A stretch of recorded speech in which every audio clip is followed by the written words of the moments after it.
Once upon a time, in the quiet little town of Lagos, there was a family that everyone admired. Mr. and Mrs. Olewayo were caring and hardworking parents, and their children, Regina and Michelle, were the pride of the neighborhood. Regina was the eldest, a cheerful girl whose smile could light up the darkest room. Michelle, more discreet, followed her everywhere like a shadow. If Regina laughed, Michelle laughed too. If she cried, he wiped her tears away. They were inseparable. Their parents, very busy providing for the family, were not often home in the afternoon. So Regina and Michelle were left alone. They played games, told each other stories, or simply sat together in silence. At night, they even shared the same bed, whispering their dreams and fears to each other before falling asleep. One afternoon, Michael burst into Regina's room with an excited look on his face. "Regina, look what I've got," he announced, brandishing a brand new cell phone their father had just given him. Michael had taken it to school that day, and some older boys had shown him how to visit strange places on the internet, including adult sites. "What is this?" Regina asked, curious as ever. "Look," Michael replied, climbing into bed. He opened the phone and showed her a video. The screen displayed strange images of adults doing things neither of them understood. Regina frowned at first. "What are they doing?" "I don't know," Michael said, chuckling. "But it's funny, it makes me feel weird." "Aren't we watching any more?" he asked with a small smile. "I feel something sweet in my body too," Regina replied, her gaze fixed on the phone screen. So they kept watching. At first, it was just curiosity, like watching a strange animal in the forest. They didn't really understand what they were seeing, but they couldn't stop. Each video brought new whispers, laughter, and a strange feeling that intrigued them. And the more they watched, the more their bond grew. It had become their little secret, just for them. Days turned into weeks, then months.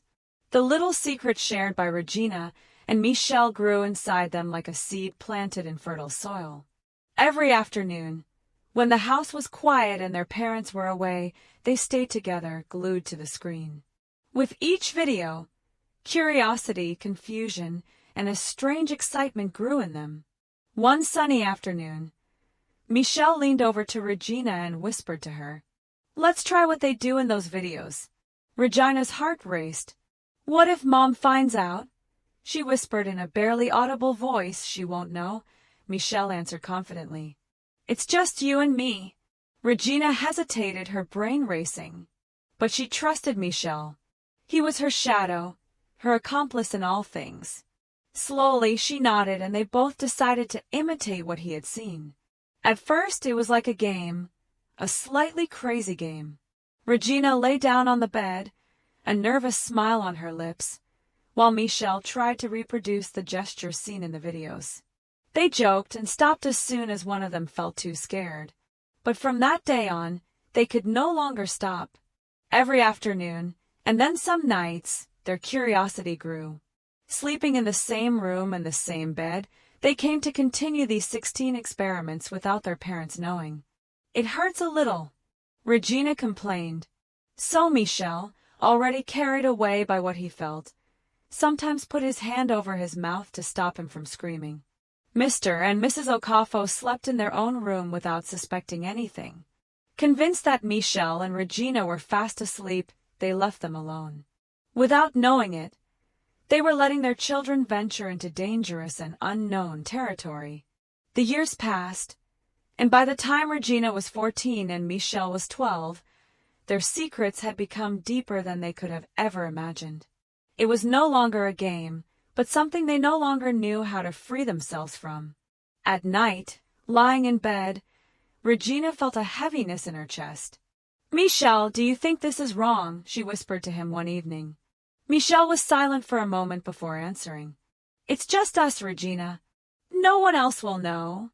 Their bond, once innocent and pure, now imprisoned them. They no longer knew how to tear the veil of secrecy they had woven, and they remained silent, carrying this weight like a heavy stone in their hearts. The house, once peaceful and welcoming, now seemed like a cage to them. Again, a few years passed. At 18, Regina had become a beautiful young woman. Michel, 16, had grown up and his voice had changed. Their bond, nourished by secrets, remained intact. What had started as a game had transformed into something much more dangerous. One evening, Michel sat on Regina's bed, his face serious. "Regina," he said in a soft voice, "I think we should protect ourselves, like we see in her videos." Regina's eyes widened. "Protect yourself? Michel, are you okay? What if someone sees you by that?" Michel tried to reassure her with a smile. "Don't worry, I'll be careful. No one will know." The next day, Michel went to the pharmacy. His heart pounding, the pharmacist handed him the small box without even looking at him. Relieved, he hurried back inside, carefully hiding the object in his pocket. But as he entered the living room, he didn't notice that he dropped the box on the floor. "Michel, what's that?" Mr. Olewayo's thunderous voice echoed throughout the house. He was holding the package in his hand, his eyes filled with suspicion. Michel's blood ran cold. He looked for an excuse. Is this for a science assignment?" he stammered. Mr. Olewayo frowned, but didn't insist further. "Be careful what you bring into this house," he growled, throwing the package on the table. Terrified by this incident, Regina and Michel decided to be more careful. However, when they ran out of condoms, they continued without protection, telling themselves that everything would be fine and that Michel would pull out in time. But the truth hit them when Regina, then 19, began to feel sick. "I think I'm pregnant," she whispered one night, tears rolling down her cheeks. Michel's heart sank. "We'll get through this," he reassured her, trying to control himself. With their meager savings, they went to a small clinic where they lied to the nurse, pretending they had a school project to get abortion pills. The reluctant nurse finally gave them some. The medications, warning them of the risks. Back home, Regina took the pills, shaking, consumed by fear and guilt. Michel was at her side, holding her hand. "No one will ever know," he whispered to her, his voice hesitant. But it didn't end there. With each new pregnancy, the same story repeated itself. Lies, different clinic, different pharmacy. As the years went by, these repeated abortions began to weaken Regina's body. She had no idea what consequences this could have on her health, or how much she was putting her life and future in danger. More years went by, and the time came for Regina to look for a husband. At 24, she met Paul, a generous and wealthy man who immediately fell under her spell. Seeing this as a chance to escape her past, Regina let herself be loved. Paul treated her like a princess, and before long he proposed to her, giving her a sparkling ring. Regina accepted, believing she had found a way to free herself from the shadow that had haunted her since childhood. After the wedding, Regina ended her relationship with Michel. "We can't go on," she said firmly, avoiding his gaze. Michel's voice cracked. "Regina, you can't just abandon me like this. I have to do it," she whispered, her voice trembling. "This is my chance to start over."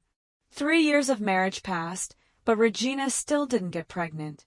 Paul, who wanted to start a family, was patient, but the rumors were starting to grow. Regina's parents were worried and multiplied their prayers, fasting, and consulting prophets. Nothing worked. "Let's go see a doctor," Paul finally suggested, in a gentle but firm tone. After many tests with different specialists, they received the same devastating answer. Finally, a kind doctor sat down in front of her and explained, "Ma'am, your uterus has been badly damaged by repeated abortions.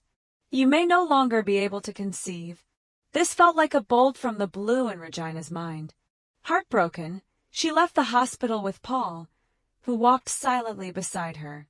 That evening, he confronted her. "Regina, I want to know the truth. What happened? Why didn't you ever tell me?" It was hilarious, realizing that a tragedy was unfolding, to join the conversation. "Regina, tell us the truth," her mother implored. Overwhelmed by guilt, Regina broke down. Michelle and I started when we were just kids. She confessed in a trembling voice. I got pregnant several times and had abortions. I didn't know what else to do. Her mother's scream echoed through the room. My God, my children! She sobbed, clutching his chest. Her father stood there, his face ashen. Paul, his expression shattered, looked at Regina with a mixture of shock and betrayal. You lied to me all these years. I'm sorry, Regina whispered, her voice barely audible behind her sobs. I didn't know how to tell you. The once joyful household fell into pain, anger, and silence. The weight of the truth, buried for so long, was now falling on everyone. Silence reigned after this confession. Regina's mother's sobs echoed through the house. Regina, ashamed, hid her face in her hands. Suddenly, Mr. Olewayo spoke in a low, trembling voice. I knew this would happen. Ever since Michelle was born, everyone turned to him, their faces ravaged by confusion. What do you mean, Dad? Regina asked in a broken voice. Mr. Olewayo took a deep breath and looked at his wife, who nodded, encouraging him to continue. Michelle is not really your brother, he finally confessed. His words fell across the room like a sharp blade. Regina opened her mouth in shock, while Michelle remained frozen, his eyes wide with surprise. Mrs. Olewayo continued, her voice breaking. After you were born, Regina, I was unable to have any more children. My brother said that my uterus was too weak, but your father's family wanted a son. He threatened to send me away if I didn't provide an heir for the family. We were desperate, so we adopted Michelle when he was born. He was just a newborn. We thought it was the only way to keep our home. We never imagined it would end like this. Regina's heart began to pound, to the point of breaking. You've lied to us our whole lives, she screamed, her voice trembling with emotion. Do you know what you did? Michel, who had been silent until then, jumped to his feet. His face pale, he pursed his lips and left the room without a word. Michel, wait! Regina pleaded, running after him. But he didn't stop, and the door slammed behind him with a crash.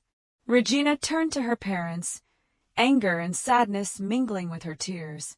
You hid the truth from us. How could you? Mr. and Mrs. Olewayo remained head down, unable to find the slightest excuse. They who thought they were protecting their family had just destroyed it. The house, once full of laughter, was now icy and silent, shattered by the bursting of two terrible secrets. The following days were marked by silence and suffering. Paul, once so in love, now looked at Regina with a painful coldness. I thought I knew you, he said one evening as he packed his bags. But I can't live with this or with you. Regina fell to her knees, crying, Paul, please don't go. But he was determined. He left their house, leaving Regina with her heart in tatters. Michel couldn't bear the shame and pain either. One night, he packed his bags and disappeared without leaving an address. He didn't look back, fleeing the home that had been his, but which had brought him only confusion and guilt. In the Nugas house, now empty of laughter, Mr. and Mrs. Olewayo prayed silently, consumed by remorse. Lord, forgive us, Mrs. Olewayo repeated, her voice broken with sobs. We wanted to protect our family, but we destroyed it. Regina, alone and childless, wandered through the memories of her past choices. She saw again the laughter she shared with Michel, the secrets they exchanged, the lies they repeated. Everything haunted her, like a shadow impossible to escape. Her body, weakened by so many abortions, reminded her every day of the consequences of her actions. The Olewayo family, once admired for its closeness, had shattered under the weight of these unspoken words. And the neighborhood whispered their story like a warning. This is what happens when parents do not open their eyes to their children's lives and let secrets grow in the dark. This story teaches us that no matter how carefully we hide a secret, it will eventually come out. And when the truth comes out, it sweeps everything away. We must learn to guide our children, teach them right from wrong, and protect them not only from the dangers of the outside world, but also from those within the home. Because when the foundations of a family crack, it is almost impossible to put it back together perfectly. Parents, keep your eyes open. Don't let secrets destroy your family. They will always catch up with you. I hope you enjoyed this story. Subscribe to the channel to discover more stories as captivating as this one. If you liked the story, leave us a comment to encourage us. Thank you.